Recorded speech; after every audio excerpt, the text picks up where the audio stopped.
Hello बच्चों, चलिए हमारा प्रश्न देखते हैं। हमारा प्रश्न है जैव प्रौद्योगिकी द्वारा उत्पादित कैंसर की दवा। विकल्प ए TSH, विकल्प बी इंसुलिन, विकल्प सी HGH, विकल्प डी इंटरफेरॉन। तो अगर हम यहाँ पर बात करें सबसे पहले इस प्रश्न की मुख्य अवधारणा की, तो इसके अंतर्गत हम यहाँ पर कह सकते हैं कि सामान्य रूप से यहाँ पर जो जैव प्रौद्योगिकी होती है उसके अंतर्गत यहाँ पर जो है विभिन्न प्रकार के रोगों के रोकथाम के लिए यहाँ पर जो है दवाइयों का निर्माण किया गया है।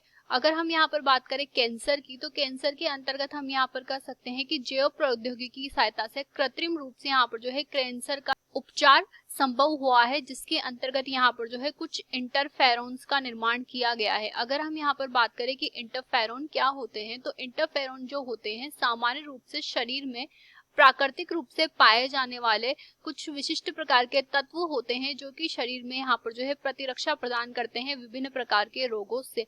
परंतु यहाँ पर जो है कैंसर रोगियों में जब इंटरफेरोन्स की यहाँ पर कमी होती है, तो यहाँ पर कृत्रिम रूप से इनको जो है निर्मित किया जाता है और शरीर में डाला जाता है, जिससे कि ये जो होते हैं कैंसर की जो कोशिकाएं होती हैं, तो कैंसर कोशिकाओं को यहाँ पर जो है नष्ट करने के लिए सहायता प्रदान करते हैं। वो इसके अतिरिक्त यहाँ पर हम कह सकते हैं कि कैंसर कोशिकाओं की जो अनिश्चित वृद्धि यहाँ पर लगातार होती रहती है, उस वृद्धि को भी रोकना इनका मुख्य रूप से यहाँ पर जो है कार्य होता है। तो इंटरफेरोन इसमें सहायता प्रदान करते हैं और मुख्य रूप से यहाँ पर जिन इंटरफेरेंस का इस्तेमाल किया जाता है उसके अंतर्गत अल्फा, बीटा व इंटरफेरोन गामा यहाँ पर इस्तेमाल किए जाते हैं। अब हमारे अन्य विकल्प यहाँ पर हम देखें तो हमें जो पहला विकल्प दिया है वो दिया है TSH। अगर TSH की हम यहाँ पर बात करें तो हम यहाँ पर कह सकते हैं ये जो होता है एक विशिष्ट प्रकार का हार्मोन होता है, जो कि यहाँ पर थायराइड ग्रंथि में कार्य करता है, जिसे हम थायराइड स्टिमुलेटिंग हार्मोन के नाम से जानते हैं, जो कि थायराइड में यहाँ पर जो है थायरोक्सिन हार्मोन के निर्माण को प्रेरित करता है। तो ये थायराइड स्टिमुलेटिंग हार्मोन यहाँ पर होता है। तो हमारा पहला विकल्प यहाँ पर गलत है।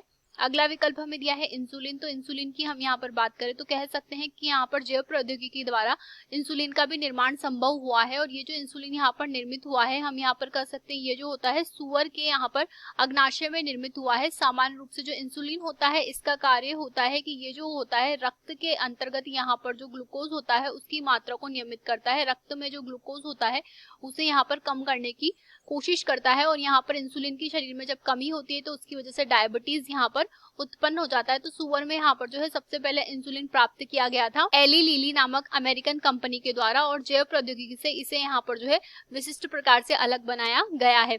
इसके पश्चात हमारा ये विकल्प भी गलत होगा। अगला दिया है HGH। अगर हम यहाँ पर बात करें HGH की, तो इसके अंतर्गत हम यहाँ पर कह सकते हैं कि ये जो होता है यहाँ पर मानव वृद्धि हार्मोन को हम कहते हैं। अब अगर मानव वृद्धि हार्मोन की हम यहाँ पर बात करें तो शरीर में यहाँ पर जो है बहुत सारे हार्मोन होते हैं जो कि शरीर की वृद्धि में सहायता प्रदान करते हैं, और ये जो वृद्धि में सहायता प्रदान करते हैं ये यहाँ पर शारीरिक रूप से, इसके अलावा आकारिकी रूप से और इसके अतिरिक्त मानसिक रूप से यहाँ पर जो है शरीर की वृद्धि में सहायता प्रदान करते। तो शारीरिक, आकारिकी व मानसिक यहाँ पर जो वृद्धि संपन्न होती है वो यहाँ पर जो है मानव वृद्धि हार्मोनों के द्वारा होती है। और तो ये विकल्प भी हमारा गलत होगा, और अगला विकल्प है इंटरफेरेंस, तो ये विकल्प हमारा सही होगा। तो आशा करते हैं आपको ये प्रश्न समझ आया होगा। धन्यवाद।